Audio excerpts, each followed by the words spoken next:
ओम नमो भगवते वासुदेवाय नमः। ओम नमो नारायणाय। स्वागत है आपका हमारे चैनल पर।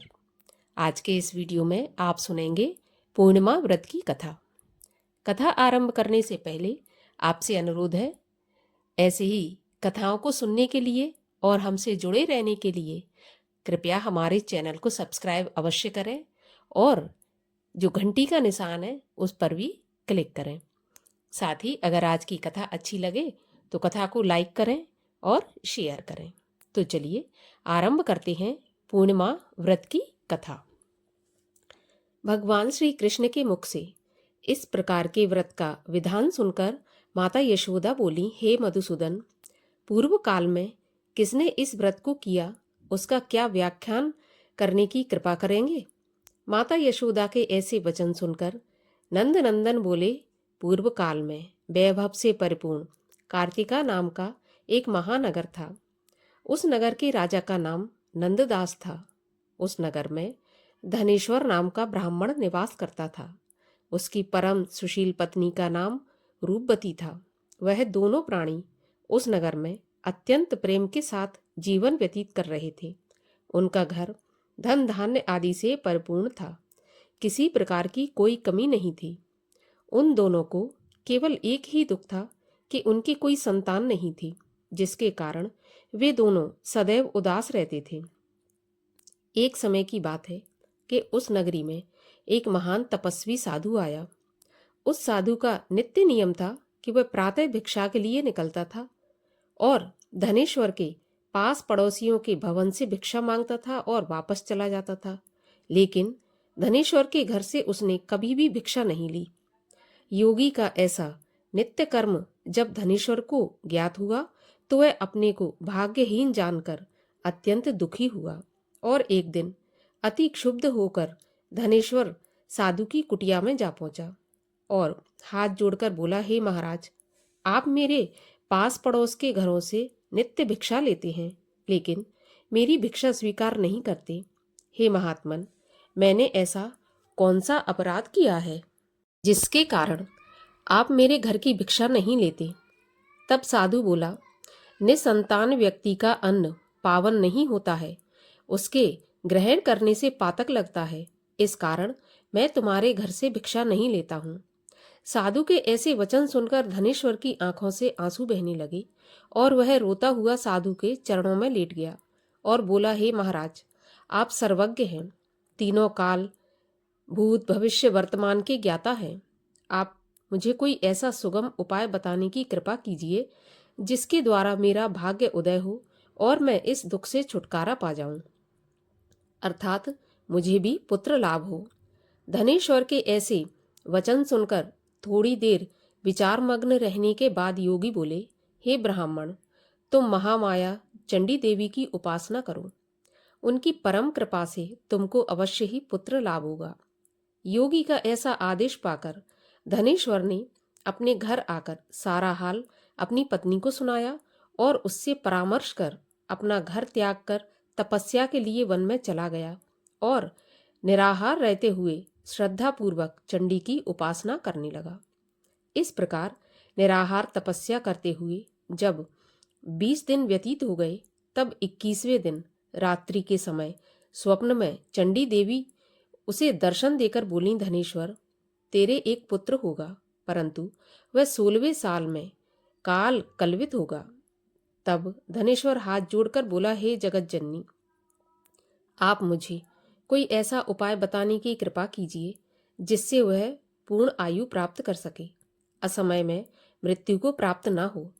तब चंडी देवी बोली, तुम दोनों पति पत्नी यदि 32 पूर्णमासी का व्रत श्रद्धा पूर्वक करो तो तुम्हारा पुत्र चिरायु हो सकता है। तब धनेश्वर बोला, हे माता, इसकी क्या विधि है। तब देवी बोली, संपूर्ण दिवस निराहार रहने के बाद संध्या को एक आटे का दीपक बना स्वच्छ रुई की बत्ती एवं घी के संयोग से प्रज्वलित कर विधि पूर्वक शिवा सहित शिव का पूजन करना। इस प्रकार 32 पूर्णमासी का व्रत करने से पुत्र चिरायु हो जाएगा। अब तुम्हें पुत्र होने का उपाय बताती हूँ। प्रातःकाल तुमको सामने वाले आम के वृक्ष में एक सुंदर फल लगा दिखाई पड़ेगा। पेड़ पर चढ़कर तुम उसे तोड़ लाना, और जिस दिन तुम्हारी पत्नी ऋतुकाल के पश्चात स्वच्छ हो गए तब उसे खिला देना। इससे तुम्हारी कामना पूरी होगी। इतना कहकर देवी अंतर ध्यान हो गई। प्रातः देवी के कहे अनुसार सामने ही आम के पेड़ पर सुंदर फल को लगा देखकर धनेश्वर पेड़ पर चढ़ गया और सावधानी से फल तोड़कर नीचे उतर आया। फिर प्रसन्नता के साथ उसने अपने घर आकर सारा हाल अपनी पत्नी को सुनाया। देवयोग से उसकी पत्नी उसी दिन ऋतु स्नान के बाद स्वच्छ हुई थी। उसने शंकर जी को बार बार स्मरण करके वह फल खाया और देवी की परम कृपा से गर्भवती हो गई। 9 मास के बाद 10वां मास प्रारंभ होते ही उसके एक चंद्रकांति के समान सुंदर एवं स्वच्छ पुत्र उत्पन्न हुआ। देवी की कृपा होने के कारण दोनों पति पत्नी ने उसका नाम देवदास रखा और प्रेम से उसका पालन पोषण करने लगे। अब वह बालक चंद्रकला के समान बड़ा होने लगा। देवी की कृपा से वह बालक पढ़ने लिखने आदि में अति निपुण था। जब वह 7 बरस का हुआ तो धनेश्वर ने अपनी पत्नी को पूर्णमासी व्रत का स्मरण दिलाया और दोनों पति पत्नी नियम पूर्वक पूर्णमासी का व्रत करने लगे। इस प्रकार धीरे धीरे 15 वर्ष व्यतीत हो गए और देवदास ने 16वें वर्ष में पैर रखा। तब धनेश्वर अपनी पत्नी से बोला, देवी के कथन के अनुसार देवदास 16 साल का होते ही काल कलवित हो जाएगा, किंतु यह हम अपनी आंखों से कैसे देख सकेंगे? मेरा हृदय तो अभी से विदीर्ण हो रहा है। तब पत्नी ने परामर्श दिया कि मेरी राय से देवदास को उसके मामा के साथ शिवनगरी काशी भेज दिया जाए। तब वह वहीं रहकर विद्या अध्ययन भी करेगा और जिन भगवान शंकर की कृपा से हमें यह प्राप्त हुआ है वही इसे पूर्ण आयु प्रदान करेंगे। इस प्रकार आपस में विचार करके देवदास के मामा को बुलाकर दोनों को काशी के लिए रवाना किया और दोनों माता पिता उसकी कुशलता की कामना हेतु पूर्णिमा का व्रत करते हुए दिन व्यतीत करने लगे। देवदास अपने मामा के साथ काशी पाठशाला पर चला गया और कई दिन बाद एक नगर में जा पहुंचा। जब तक शाम हो गई थी, अतः दोनों मामा भांजे एक धर्मशाला में जा ठहरे। उसी धर्मशाला में एक बारात आकर ठहरी। देवी प्रेरणा से जब भांवर का समय आया तब कुछ देर पूर्व ही दूल्हे को पक्षाघात का प्रबल आक्रमण हुआ।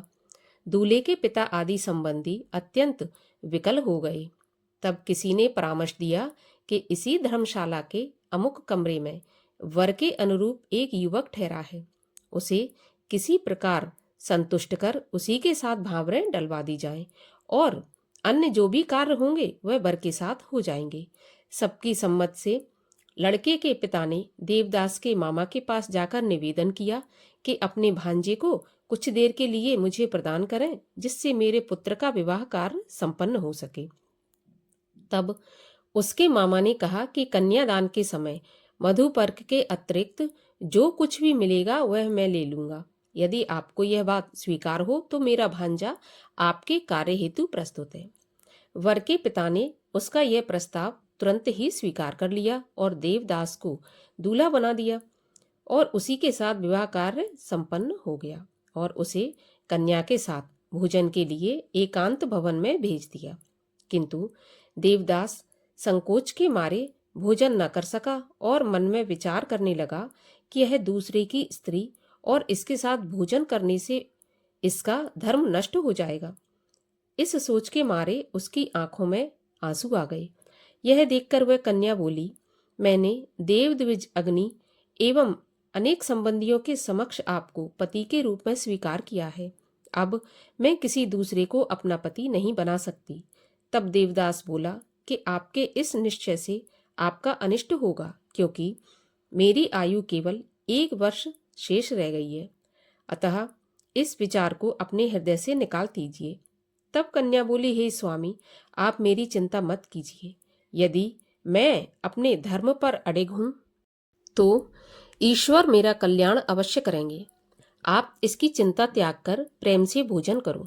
तब देवदास ने उसके साथ भोजन कर शयन किया और प्रातः ब्रह्म वेला में ही शैया त्याग कर पत्नी को जगाया और उसे दुपट्टा प्रेम पूर्वक प्रदान करके बोला, हे भामिनी, अब मैं तुमसे विदा होकर जनवासी में जा रहा हूँ।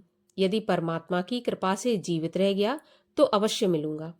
वैसे मेरी मृत्यु व जीवन जानने के लिए तुम अपने भवन में उत्तम सुगंध वाली नवपल्लिका का पेड़ लगाना और उसे नित्य प्रति अपने हाथों से सींचना।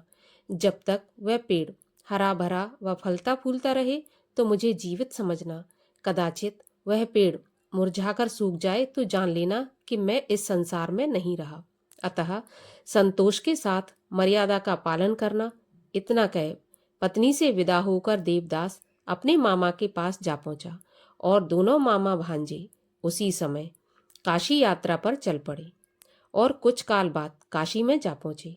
इधर सवेरा होते ही बारात विदा की तैयारी होने लगी और समस्त बारातियों के वर के साथ वर का पिता मंडप में जा पहुंचा। तब उस कन्या ने वर को देखकर अपने पिता को अपने पास बुलाया और बोली कि आपने जिस वर के साथ मेरा विवाह किया है वह यह नहीं है, अतः यह मेरा पति नहीं है, मैं इसके साथ नहीं जाऊंगी। तब तो सभी बाराती बिगड़कर बोले, तुम्हारी शादी इसी वर के साथ हुई थी, अतः तुमको चलना पड़ेगा।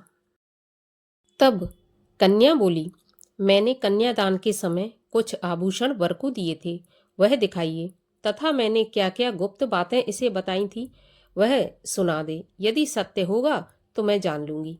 कन्या के ऐसे वचन सुनकर पक्षाघात से पीड़ित वह वर लज्जित हो गया और समस्त बारातियों के साथ वापस चला गया। काशी जी में निवास करते हुए 1 वर्ष होने को आया तो एक दिन काला सर्प उसे डसने की कामना से उसके कमरे में आया। देवदास उस समय सो रहा था, अतः उस सर्प का आगमन न जान सका और उस सर्प के प्रभाव से देवदास के आसपास की सारी धरती काली पड़ गई। परंतु उस विष का प्रभाव देवदास पर नहीं हुआ, क्योंकि उसकी माता 32 पूर्णिमाओं का अपना संकल्प पूरा कर चुकी थी। अतः देवदास के प्राण नहीं निकले और वह जीवित रहा। सांप के निष्क्रिय होने का समाचार जब यमराज को ज्ञात हुआ तो वह अपने वाहन पर सवार हो देवदास के प्राण लेने को चला। रात्रि का समय था। काशी में काशीपति के गण चारों ओर घूम घूम कर पहरा दे रहे थे। अचानक उनकी दृष्टि यमराज पर पड़ी तो वह उनके आगमन का कारण जानने की उत्सुकता को न दबा सके और यमराज के पीछे चल दिए। अपने प्रयासों से उनके आने का अभिप्राय ज्ञात कर लिया और यह समाचार देने के लिए वह देवाधिपति शंकर जी के पास पहुंचे और विस्तार से सारा हाल भवानी शंकर को सुनाया। त्रिकालदर्शी शिव जी ने अपनी यौगिक शक्ति से उसकी माता द्वारा व्रतों का संकल्प यमराज के आगमन का सारा हाल गिरजा को सुनाया। यह सुनकर गिरजा मात्र व्यथा से व्यतीत हो शिवजी से बोली, स्वामी, मेरा निवेदन है कि आप उस अबोध देवदास को अभय दान दीजिए, क्योंकि वह आपकी शरणागत है और उसकी माता ने भी आपकी पूजा करते हुए 32 पूर्णिमाओं का व्रत किया है, इसलिए उस पर कृपा करके देवदास को जीवन दान दीजिए। भक्त वत्सल भगवान शिव ने गौरा के ऐसे वचन सुनकर हर्षित हो देवदास के स्थान पर गए जहां वह प्राणहीन निश्चल पड़ा था। उसके मुंह में एक अमृत बूंद डालकर अंतर ध्यान हो गए और देवदास सोए हुए व्यक्ति के समान उठकर बैठ गया और अपने मामा से कहा कि 16वां साल भगवान की कृपा से पूरा हो गया, इसलिए अब घर चलना चाहिए। यह विचार करके घर के लिए चल दिया। इधर उसकी पत्नी व उसके आदेश के अनुसार नवपल्लिका का पेड़ लगा नित्य पावन जल से सींचती अपने पति के ध्यान में मगन रहती थी। जब यमराज ने देवदास के प्राण निकाले तब नवपल्लिका के मुरझाए हुए पुष्पों को देखकर वह अति व्यथित हो गई और कुछ काल बाद ही जब देवदास को शिवजी ने जीवित किया तब नवपल्लिका के पुष्प पुनः सुरक्षित हो गए। यह देखकर वह आनंद में अपने पिता के पास जाकर बोली, हे पिताजी, मेरे प्राणनाथ जीवित हैं, आप मेरी विनती पर ध्यान दीजिए और उनका पता लगाने का प्रयत्न कीजिए। अभी बाप बेटी में यह बात हो ही रही थी कि बाहर से समाचार मिला कि आपके दामाद देवदास आपके द्वार पर आ गए हैं। तब दोनों बाप बेटी परम प्रसन्न हो शिवजी का गुणगान करने लगे और अपने संबंधियों को एकत्र कर सबके समक्ष उसकी परीक्षा करके, और परीक्षा में भली भांति जब विश्वास हो गया कि वही यह लड़का है जिसके साथ विवाह हुआ था, तब बड़ा आनंद मनाया और 1 सप्ताह तक उसकी मेहमानदारी करने के बाद तमाम दहेज आदि के साथ कन्या सहित विदा कर दिया। देवदास पत्नी तथा मामा के साथ अपने गांव जा पहुंचे। घर में पहुंचकर पत्नी सहित माँ बाप के चरणों में शीश नवाया। माँ बाप परम प्रफुल्लित हुए और दोनों को अनेक आशीर्वाद देकर गले से लगा लिया। धनेश्वर ने अपने पुत्र को मृत्यु के भय से मुक्त हो जाने पर बड़ा भारी उत्सव किया और ब्राह्मणों को अति प्रसन्न हो दान देकर संतुष्ट किया। यशोदा नंदन भगवान श्री कृष्ण बोले, हे माता जी, जो स्त्रियां श्रद्धा भक्ति से इस व्रत को करती हैं वह वैधव्य की विषम व्याधि से मुक्त हो, अटल सौभाग्यवती हो, सकल सुखों की अधिकारिणी होती हैं। मेरे इन वचनों में लेश मात्र भी संशय नहीं है। व्रत करने वाला चाहे स्त्री हो या पुरुष, भगवान शंकर की कृपा से संसार के सकल आनंद भोग कर अंत में आवागमन रहित होकर शिवलोक को प्राप्त होता है। शिव जी की आरती। ओम जय शिव ओमकारा, स्वामी हर शिव ओमकारा, ब्रह्मा विष्णु सदा शिव अर्धांगी धारा। ओम जय शिव ओमकारा, एकानन चतुरानन पंचानन राजे, हंसानन गरुणासन वृषवाहन साजय। ओम हर हर हर महादेव। 2 भुज 4 चतुर्भुज, 10 भुज ते सोहे, तीनों रूप निरखता त्रिभुवन जन मोहे। ओम हर हर हर महादेव। अक्षमाला वनमाला मुंडमाला धारी, चंदन मृग मद सोहे, भोले शशिधारी। ओम हर हर हर महादेव। श्वेतांबर पीतांबर बाघांबर अंगे, सनकादिक ब्रह्मादिक भूतादिक संगे। ओम हर हर हर महादेव। कर में श्रेष्ठ कमंडल, चक्र त्रिशूल धरता, जग करता जग हरता, जग पालन करता। ओम हर हर हर महादेव। ब्रह्मा विष्णु सदा शिव, जानत अविवेका, प्रणवाक्षर के मध्य ये तीनों एका। ओम हर हर हर महादेव। त्रिगुण शिव जी की आरती जो कोई जन गावे, कहते शिवानंद स्वामी मन वांछित फल पावे। ओम हर हर हर महादेव।